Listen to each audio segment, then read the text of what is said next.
jobs and credits are maybe easier, but you just got to get them. And truly, a whole bunch of them that aren't that great, nobody's evaluating. They really aren't, because they don't know. They don't know how to evaluate that. Oh, sure, if you've got 11 major motion pictures as opposed to 11 student films, probably better. But you know what? If you've got half a page filled, that's better than nothing. So you get what you've got, of course. Could you have better credits? Everybody could have better credits. I don't know how many of you, before she passed away, in about 5 years before we lost Katharine Hepburn, she wrote a book called Me. I thought that was the most egotistical autobiography title ever, but who could better get away with it than Katharine Hepburn? Me, by Katharine Hepburn. And in the last chapter of this book was a list of all the parts that she was really pissed off she didn't get. Wow. Now, here's a woman who died with 86 motion pictures, to her credit. Never mind television and Broadway theater. 4 Tony nominations, 2 Tonys, 6 Oscar nominations, 2 Oscars. She did fine.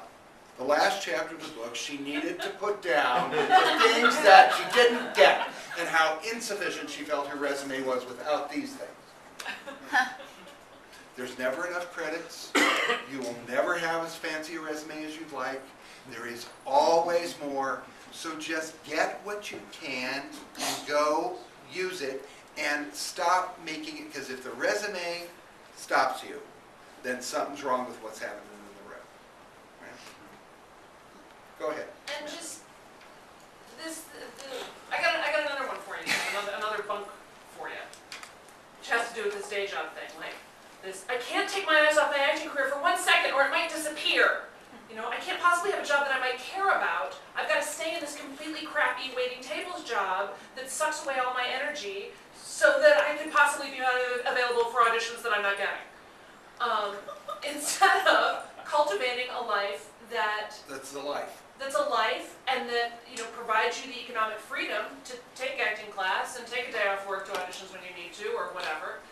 My husband had some great credits to his resume, but things have been kind of thin on the ground the last couple of years, and he got married and decided to take a full-time job, engaged in one of his other passions, which is he's a gunsmith and a gun salesman. That's right, little Miss Frida you and me married the arms dealer. He hasn't worked nearly as much in the last couple of years, but he did have a third lead in a miniseries. He did just book an Entourage. He did just book, the things he has booked have been good. All of them because of his gun skills. He put on Entourage, he got booked to play a gun salesman, and they shot it in the gun store where he works. I'm like, honey, are you in your gun salesman costume today? I mean, and this is a couple weeks ago. Have you noticed? Nobody's working, and he just booked an Entourage. So this idea that you can't have a career that you care about and still be a successful actor, bunk! Waiting for a break is not a life. It can be an aspect to a life, but there is nothing truer than that particular thing in terms of just the personal movement through what it takes to build a career, is that the richer life that you have with building a career as part of it, the richer the career you build will be. If everything on life is on hold, then life's on hold.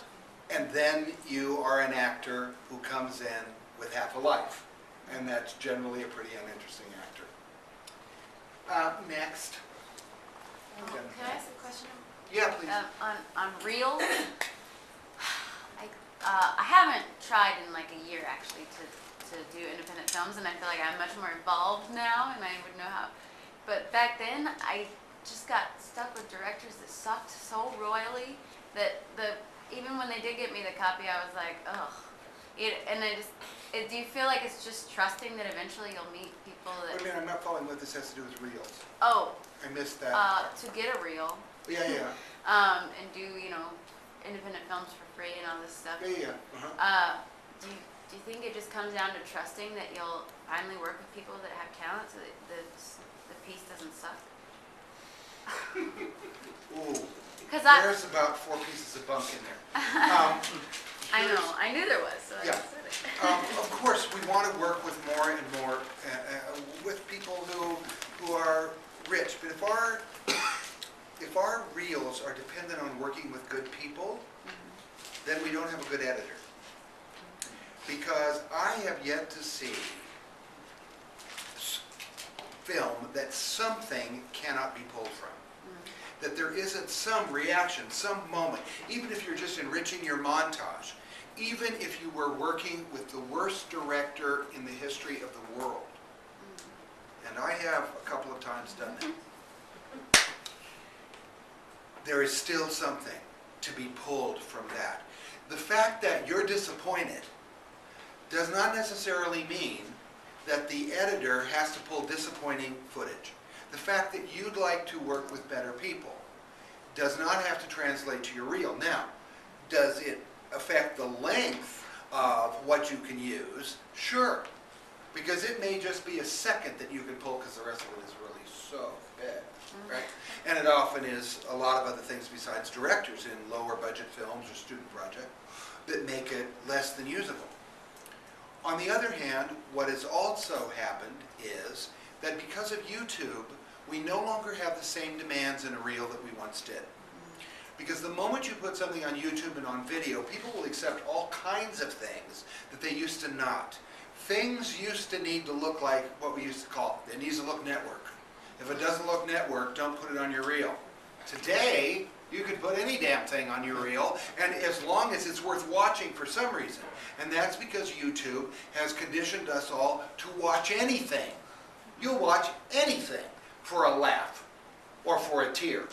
Yeah, some of the crap we sit through on YouTube should never see the light of the day, except the cat tumbles out of the tree at the end and lands on his feet. It's so cute. So you send it to all your friends. You know, so YouTube has lowered our standards totally in terms of what, now all a reel has to do is hit you.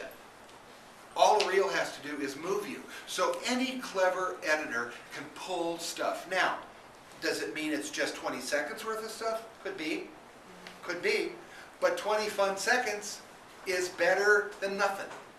Every reel, I used to teach a class about putting together reels with my friend Tom Jordan. And one of the big things we would do in the beginning was say to people, what's the purpose of a reel? And people would say, oh, to get you a job or to get you an audition.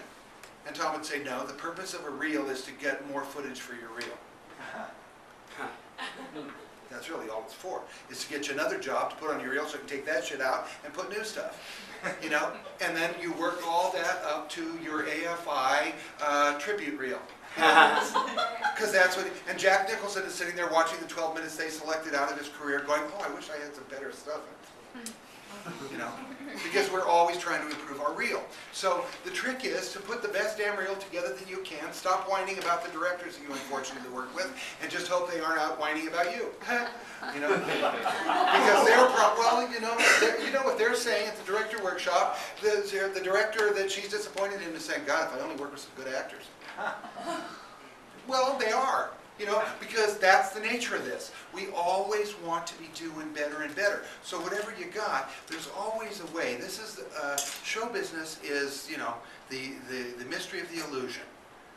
Marlene Dietrich said, it's all an illusion, darling. And that's the whole trick. You can take crap. You can't make it look Academy Award, but you can make it look like really good crap.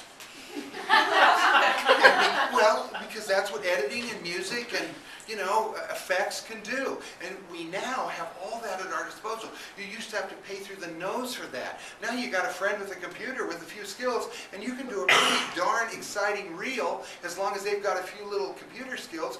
You pull music, you can do all kinds of stuff, and you can take stuff that is, you know, 4% of what you'd like your reel to look like. You can get it up to 14.